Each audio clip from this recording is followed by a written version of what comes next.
அமில வீச்சில் வினோதினி என்கிற இளம்பெண் உயிரிழந்த வழக்கில் குற்றவாளியின் ஆயுள் தண்டனையை சென்னை உயர்நீதிமன்றம் உறுதிப்படுத்தியிருக்கிறது. இதன் மேல் விவரங்களை செய்தியாளர் முகேஷிடம் கேட்கலாம். முகேஷ், இந்த வழக்கில் இன்றைக்கு நீதிமன்றம் பிறப்பித்திருக்கக்கூடிய உத்தரவின் விவரங்கள் என்ன?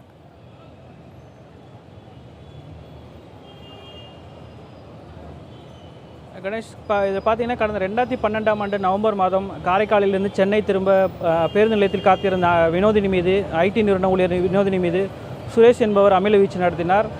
இதில் கடந்த 90 நாட்களாக அவர் சென்னை மருத்துவமனையில் சிகிச்சை பெற்று வந்த நிலையில் அவர் சிகிச்சை பண்ண இல்லாமல் அடுத்த 2013ஆம் ஆண்டு பிப்ரவரி மாதம் உயிரிழந்தார்.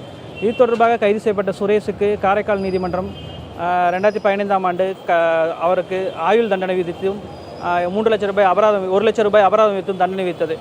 இந்த தண்டனை எதிர்த்து சுரேஷ் தரப்பில் சென்னை உயர்நீதிமன்றத்தில் மேல்முறையீடு செய்யப்பட்டது. அந்த வழக்கு நீதிபதிகள் நாகமுத்து மற்றும் பாரதிதாசன் ஆகியோர் முன்னிலையில் விசாரணை நடைபெற்று வந்தது. கடந்த வாரம் தீர்ப்பு ஒத்திவைக்கப்பட்ட இந்த வழக்கோட தீர்ப்பு இன்றைக்கு வந்திருக்கு. அதில் என்ன சொல்லியிருக்காங்கன்னா, சுரேஷ் செய்த குற்றங்களுக்கான அனைத்து சாட்சிகளும் இருக்குது, குற்றச்சாட்டு முழுமையாக நிரூபிக்கப்பட்டிருக்கு, அதனால் அவருக்கு விதிக்கப்பட்ட தண்டனையை நீக்க முடியாது அப்படின்னு சொல்லிட்டு அந்த ஆயுள் தண்டனை உறுதி செஞ்சுருக்காங்க. கணேஷ், இந்த தீர்ப்பில் இவர்கள் காரைக்கால் நீதிமன்றத்துடைய தீர்ப்பை உறுதிப்படுத்தியதோடு வேறு எந்த மாதிரியான கருத்துக்களை சொல்லியிருக்காங்க நீதிபதிகள்?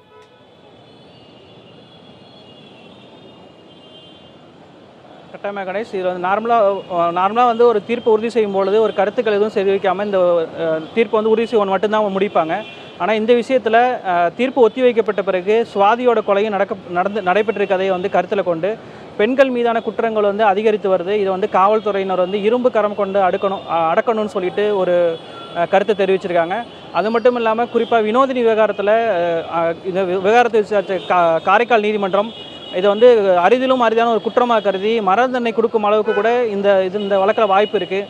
ஆனால் நீதிமன்றம் ஏன் அந்த அளவுக்கு இறங்கி அந்த அளவுக்கு யோசிக்கலை என்பது தங்களுக்கு தெரியவில்லை என்றும், காரைக்கால் நீதிமன்றம் அவருக்கு மரண தண்டனை விதிக்கவில்லை என்பதனால தாங்கள் அந்த விவகாரத்திற்குள் தலையிட்டு அதில் மரண தண்டனைக்கு பரிந்துரைக்க முடியாது என்றும் நீதிபதிகள் தெரிவிச்சிருக்காங்க. இளம்பெண்கள் கொடுமைப்படுத்தப்படுவது தொடர்பான குற்ற சம்பவங்கள் அதிகரித்து கொண்டு இருக்கிறது பாரதி சொன்ன வார்த்தைகளுக்கும் பெண்களை தெய்வமாக மதிக்கும் நமக்கும் ஒரு மனக்கசப்பை ஏற்படுத்துவதாகவும் இது விரைவில் கலைந்தெடுக்கப்பட வேண்டும் என்றும் நீதிபதிகள் கருத்து தெரிவிச்சிருக்காங்க. கணேஷ்.